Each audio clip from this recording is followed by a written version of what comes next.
Well, here we are. Hey, good morning. How's it going this Friday fun day, Mr. Kaufman? It is going well. Told you just before this, I slept in this morning, which is not something I do too often. But man, I feel like I've got a sleep hangover this morning. I'm just, I just, I could actually go back to bed. I think, and it's late in the morning. So Yes, it is. yeah, it's going to be a nice, beautiful day here in the vacation capital of the world, St. Well, Louis. right up until we have severe thunderstorms and tornadoes that roll Well, through the well, I mean, greater win St. Louis some, you lose metropolitan some. area. Yeah, it's always goes. And so I have to apologize. I'm going to keep moving my. I mean, I have a real hard time with this whole lighting situation. Like, even if I put a light right in front of me, it still doesn't. I don't know. This backlighting here really. I don't know. Our platform here is very sensitive to the lighting. So it's not like I'm trying to be in the dark, but perhaps that's better anyway. So I don't know. I don't know what to tell you. But anyway, what do we have on tap for the Creative Real Estate Investing Mastery podcast, powered by Sub2 Empire today, Mr. Kaufman? Wow. I Well, got it. See it? Yeah. See, I've been practicing that.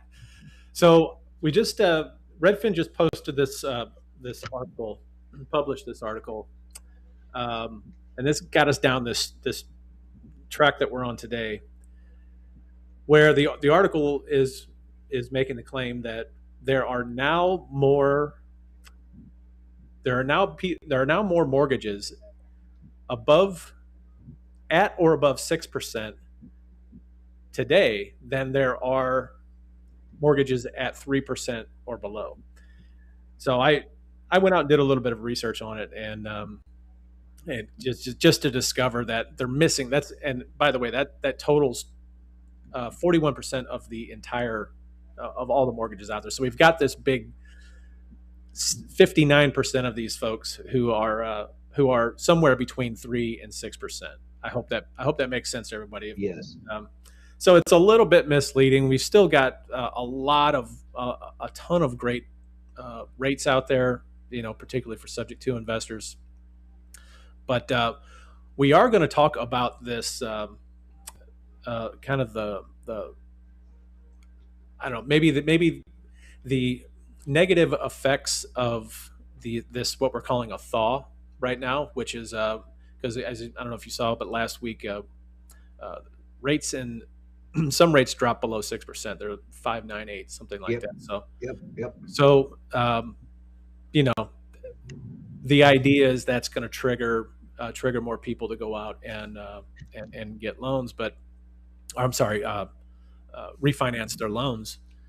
So there's a thawing effect that could potentially happen. We'll get into that a little bit later. And then a topic that you brought up, which is, I think, I don't know, it's a little bit frightening if you ask me. We're going to talk about the loan delinquencies that's really affecting the multifamily space right now, and how that could be potentially good for you if you're into multifamily. So, and by multifamily, we're talking about five doors and up, usually Yeah. apartment buildings. So Yeah. With that's what we're commercial, getting yeah, standard commercial loans. Before we jump into that, can we just go back to last week's episode about the new fencing requirements as it relates to as it relates to any deal, I guess, but particularly subject to deals that we talked about, and there's an exception to the reporting rule. So the settlement agent, just to go back real quick, the settlement agent now under the new rule, which went into force March 1st, 2026, says that the settlement agent must report directly to the U.S. Department of Treasury, FinCEN, the players, the parties of the deal, the seller, the buyer, all that, and require all their paperwork. And then if it's an LLC, all the parties to the LLC are required to have their information submitted, blah, blah, blah. And then we talked about there's a carve out to that, right? There's an exception. There's a land trust exception. And so we actually had offline, we had several people interested to know, okay, well, how does that look? Like, how do we set that land trust up exactly now? And we're going to come back to that. right? So that's the big topic. But we're going to let things play out a little bit as this new requirement just came into force last week, or well, earlier this week. And we're going to let it play out for a little bit, and we're going to see how the settlement agents, the title companies primarily, respond to that. I did obtain a flow chart from one title company about the requirements, and even in the flow chart, it has the exception.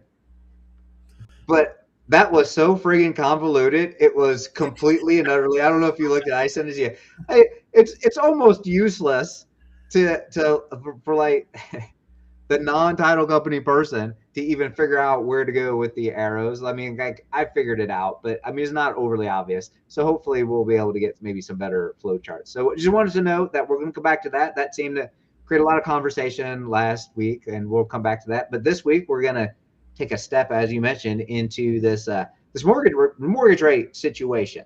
Yeah. So just to clarify for you, those in this, to our understanding, right, is total mortgage loans out there. Okay, total residential mortgage loans out there. 21% of all of them out there are now at a rate of 6% or higher, right? According to Redfin, I think you said, right? Mm-hmm. And 20% are 3% or lower. Yep. Again, making 59% between 3 and 6% as an interest rate. So, a subject to deal at 4 or 5% is still probably a pretty good deal. As you call it, free money under 6%. That's free the way money. I look at it. Yeah. So, yeah. I mean, really, all this means. I mean, it's a very misleading article, and I didn't believe it. I thought it was kind of like clickbait, to be honest with you. And then I went out and did some research on it, and it's a real article by Redfin, but I don't know. It's very misleading. It is semi clickbait because, of course, I mean they're only measuring a very a slim percentage, 20% in either category. So I guess we just need to talk about the rates dropping below 6 at this point. What kind of effects are those new rates going to have on the market? And by the way, we all hear different stories about the things that the Fed might do this year.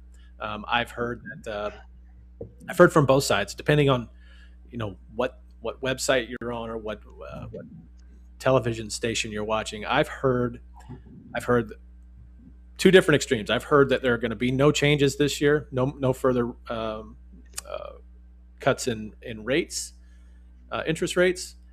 And then I've heard that, no, expect up to 3 more cuts in interest rates. So this is, I mean, we're just all over the place with this. But I want to, for the sake of this podcast, I want to take a look at some of the effects of these rates potentially being lowered over the course of 2026. Yeah. So let's talk about that. Let's just talk about politics aside, mm-hmm. right? The dysfunctional government not actually helping anybody aside. Mm-hmm. What do we know to be true and factual? We know that there are midterm elections coming in November that will decide who controls the House and Senate.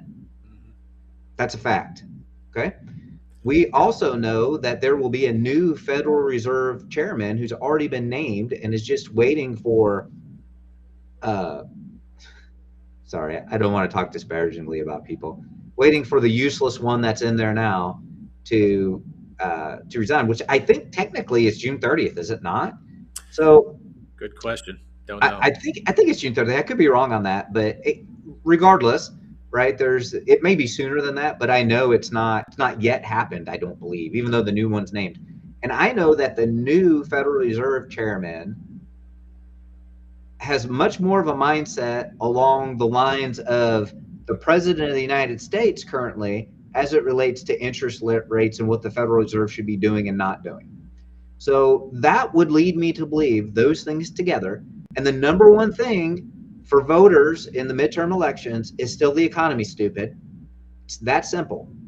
Okay. So if we lower interest rates once or twice prior to November, one might think that would at least help some segment of the economy get better. So I would suspect that happens. I don't know about 3 times, but maybe we'll do it once here pretty quick and see what happens, and then maybe another time going into the, because the Republicans want the economy to be in the best shape possible going into the elections.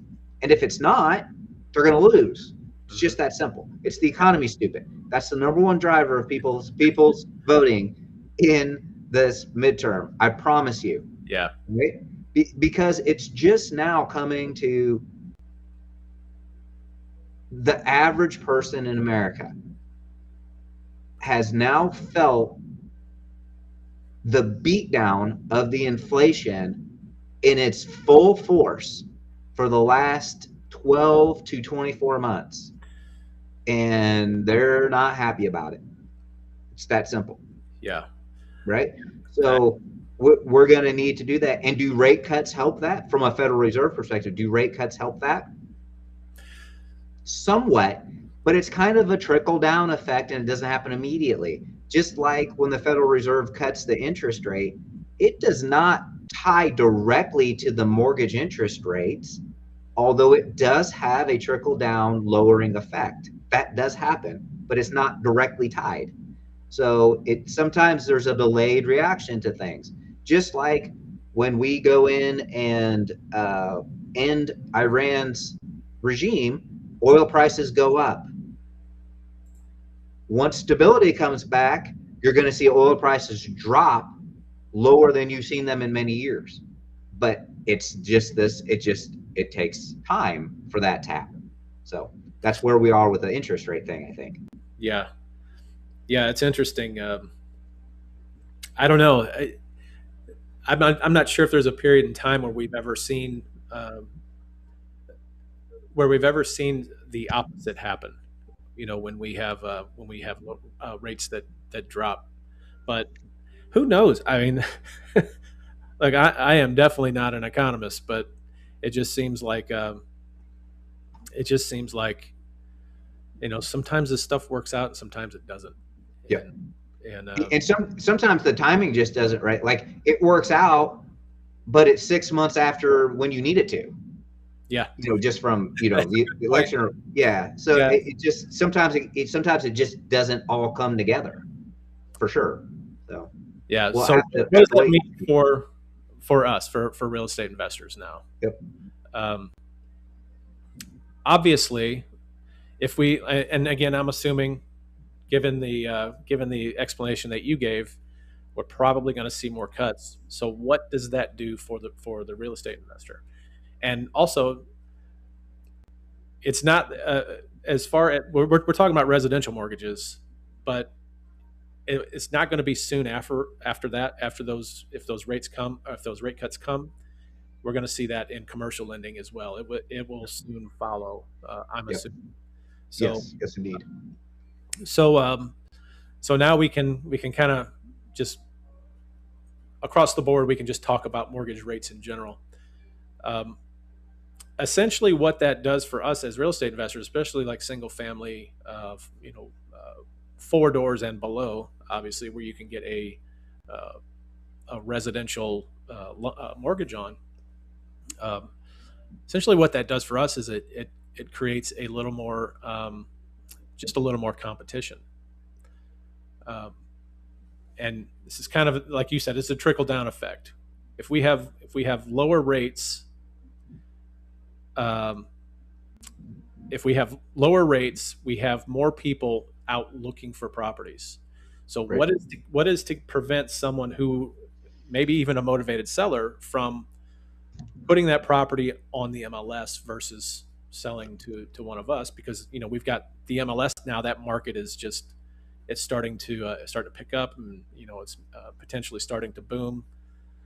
So it does create potentially a little more competition for us because of those reasons, because of those cuts. So what do we do? What do we do in this scenario? I think the answer is quite simple. I say simple, not easy, but it is a simple solution, and that is you have to be prepared. You have to have much more aggressive marketing. Um, I think you have to have your marketing dialed in a little bit more, meaning meaning instead of sending out, I talked about this in an earlier podcast this year. How I would get, we own our home free and clear, and I keep getting mail from people. Um, they're obviously, we call this, they're sending to what they call the world list. This is their list that they target free and clear properties just to see if anybody's ready to sell.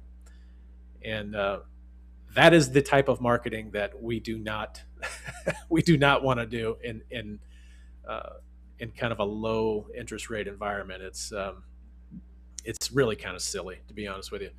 But um, back to dialing in your marketing, this would mean things like, and the objective here is to get to the seller first before they ever really have the idea of listing on the MLS, because an MLS closing, it can take a little bit longer, obviously, than a cash deal can. So, although a lot of investment properties are sold on the MLS, personally, if I'm going to wholesale something, I will generally close on that property, and then for the most part, unless I have just like a really solid cash buyer, I'll list that on the MLS, because the MLS, I mean, that's where 99% of all real estate is sold anyway. So why not? Um, so yeah, dialing in the marketing, and just having a much more aggressive follow up plan, a much more aggressive. Of course, you're going to have to compete. You're going to have competitors out there that you're going to have to you're going to have to outwork. But lowering these rates just means that you're just going to have to, if you expect to stay in the business, you're just going to have to work a little harder. That's what this boils down to. This boils down to being more aggressive. Um, and in the sub 2 world, we essentially, I guess this is the great thing about creative finance. In the sub 2 world, I won't say that we're unaffected, but the type of people that sell creatively with subject to or seller financing or things like that, they're generally more motivated. And so this is yet, just one more bullet point, I guess, on why learning creative financing is just, it's the benefits are immeasurable. I mean, You have to have it in your toolbox, it's 100%. right? It's just Yeah, definitely. you have to have it in your toolbox. So can I also say, as the interest rates come down too, if you're like we're creative finance people, but if you are getting traditional loans, and I just for the life of me cannot keep my lighting situation over here too. So it's the voice from the dark, the voice from the dark. So anyway, if you're getting traditional loans, or even if you're getting commercial loans, like we talk about those rates too, you are now coming back. Now that the rates are coming down below 6%, you're coming back to, you might be at the 1% rule. What's the 1% rule? Well, if you're looking for a rental property, your rent should be 1% of what you're paying. So a $150,000 property, you should be getting $1,500 rent. That's the 1% rule. Okay. You couldn't make the 1% rule work when you had an 8% loan or a 7% loan, right? You're a 1.5% or 2%. So now as the rates come back down, that 1% rule comes back into play some. And so now there's maybe maybe some real estate investors will go more for traditional lending now that it's becoming cheaper to get that as well. But of course, as you mentioned, there's nothing cheaper than a sub 2 rate at 4%, brother. Like you're not, that's the way to go. So that's true. But that's another net effect of the rates coming down too, that there'll be more institutional lending Right. as it relates to rental properties and all of that. Yeah. Boy, I remember. I think about that 1% rule. It's kind of the standard now. But I remember the days when 2% was not out of the question. Yeah. You could you could you could pick up a property. This is coming off the tail end of the mortgage meltdown, but still, those were nice times, very very nice times. So that's a good segue. Let's move. Let's go right into the multifamily. So we talk about residential loans and all that stuff too, but the same pressures from a loan standpoint exist for multifamily. Mm-hmm. Just the principal loan amounts are much higher, right? Because it's 5 units or more. Sometimes hundreds of units in a giant apartment complex or wherever the case may be. So I guess I shouldn't be. I was a bit surprised when I saw this. Though, sorry, I'll see if I can freshen my lighting up. I was a bit surprised when I saw this that multifamily loan delinquencies have now hit 2008 levels. That's crazy. Let me say that again. Multifamily loan delinquencies in March 2026 have hit the same levels they were in 2008. Why is that? Well, it's because commercial loans have renewal dates, balloons. They're 3 years, they're 5 years, maybe they're 7, or they're bridge loans that are 12 months, 24 months, 36 months. Well, when you originally got that commercial bridge loan 3 years ago at 5%, it's going to 7% now at the renewal, or you have to pay it off, or you have to refinance the bridge or whatever the case. And now it's at 7% because commercial rates are higher than residential rates. So let's not forget that. So even though those have come down from 8.5 at the high at one point, right? They're down to 7. 7 can't make the payment like the 5% rate could. And when you're talking about a $20 million loan, whatever, like you're talking about large principal amounts, that 2% is life or death for making the payment. And that's why the delinquencies are high again. Unreal. Yeah, I don't. I don't even know where to go with that. That's you start getting into those bigger numbers like that. I mean, what is 2% of, let's say, 20 million? That's a substantial increase in a monthly payment. I mean, Yes. you've got to be quick on the draw to adjust for that. I mean, you're gonna have to. I mean, it's just a recipe for disaster. You have you have to now you find out your new monthly payment is a couple hundred thousand on a sum like that, a couple hundred thousand more per month. Yeah. Now you have to raise rents. Well, guess what comes along with raising rents? There's Vacancy. Turnover. There's turnover. Vacancy and turnover. That's right. I see the snowball effect. Now you've got a vacancy. Now you've got to go in and you've got to do a make ready on a vacancy.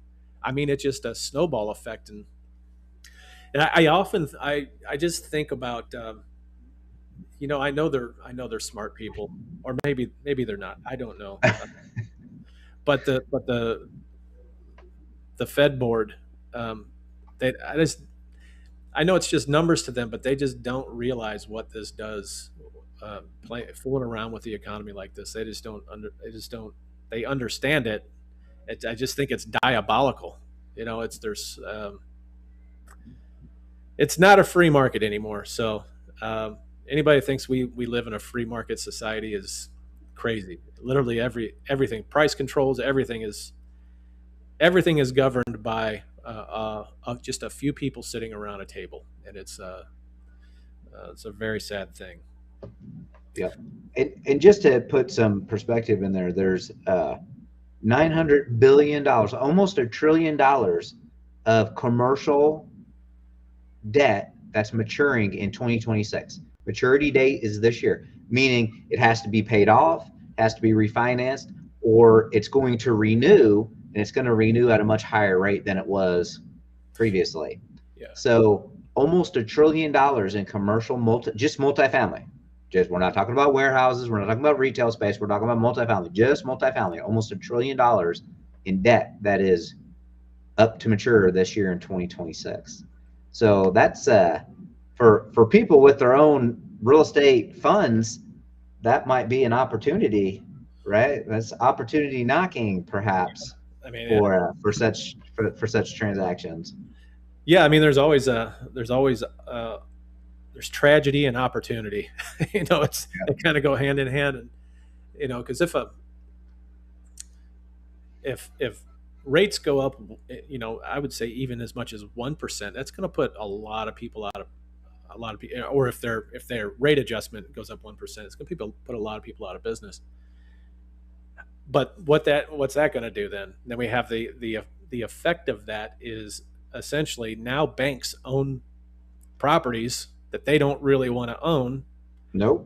And so there's a lot of potentially a lot of debt that can be written off.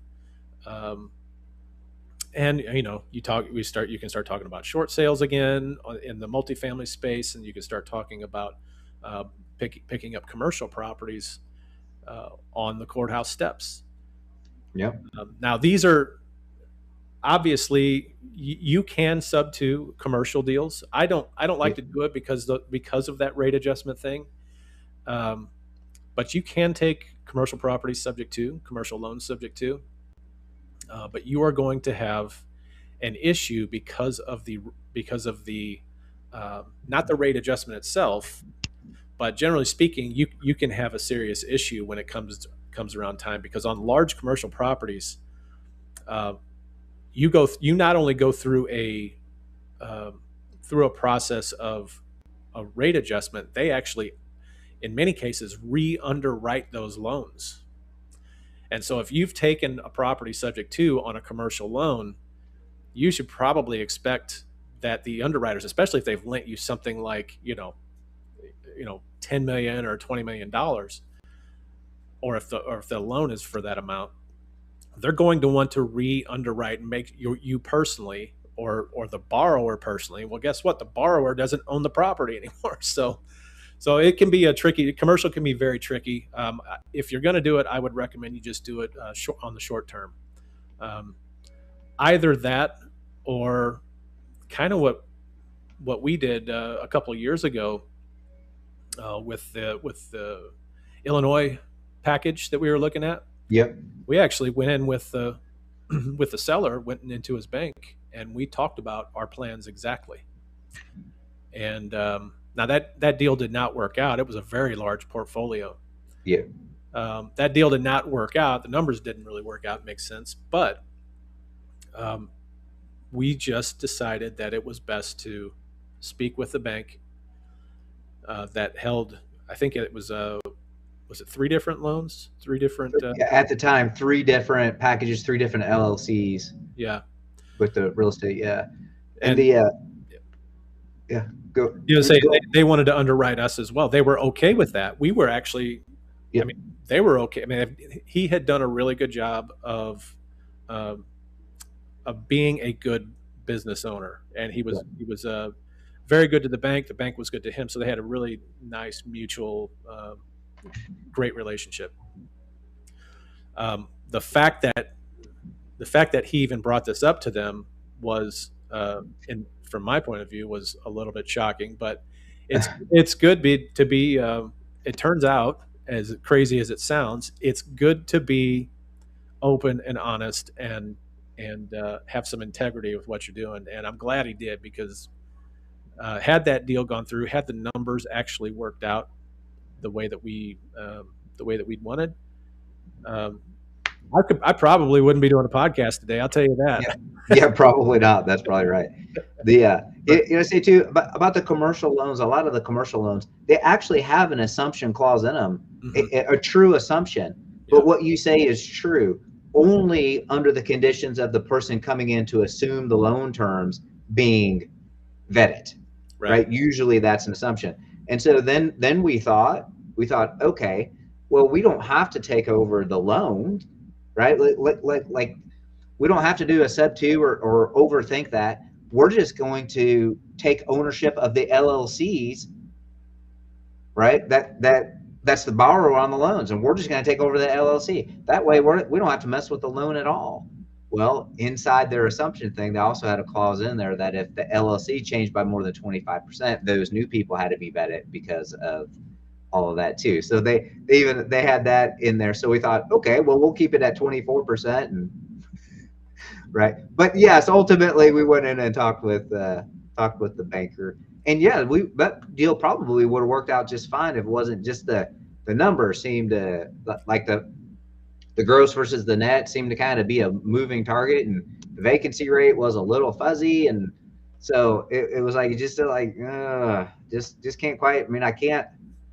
The numbers are different 3 times in a row here, and like I just don't feel good about that. So yeah. Yeah. Well,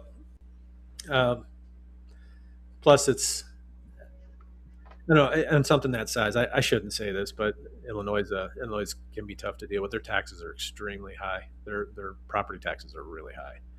But yeah, so multifamily. Where do we want to, do we want to wrap this up or? Yeah, I think so. I think we just want to talk a little bit today about the mortgage rates and multifamily. So we started with the residential, and sub 2 is still great because remember, almost 60% of all the loans are between 3 and 6%, right? Which is great, subject to on the residential side. And then we just dabbled a little bit in the multifamily. So if you want to start leveling up, and you don't necessarily need to level up and try to take down a 100-unit apartment complex. Maybe you do 10, right? Same principle, same commercial loan, just a smaller, just easier to get your head around the numbers when you start in there. Maybe you assume the loan or you assume the debt because the bank wants it paid. But of course, the bank needs to make some concessions too. Like they don't have to call the loan due. They can extend it on the current terms. Like they can modify the loan just like the residentials get modified. They can, in fact, more easily modify because the bank holds the note. They don't selling off the residential loans to Fannie and Freddie like all the other stuff. They hold those notes, so they can modify and do whatever they want. So it's just a matter of going in there and figuring out what can be done. Now, the current borrower can go in there and do all that too, but a lot of times they're like, I'm done with this. Like, no mas. So that's an opportunity for you to come in there and figure out how to save the deal, make the bank pay, get the bank paid, and then get 10 units, 20 units, 40 units, whatever. So just want to toss that out there with that the same principles work. Residential, multifamily, especially sub 2 or loan assumptions or whatever the case may be, right? Distressed properties, distressed property. Solve the problem. Yeah, I have a feeling we're going to see an uptick here in these funds coming in, and I don't even, to be very honest, I don't even know where to look for that type of information. But it's potentially an opportunity. So, all right, guys, I think that's going to do it. Yep. You good for today? Yep. Have a great weekend, and we will be back at it next Friday. All right. See you guys.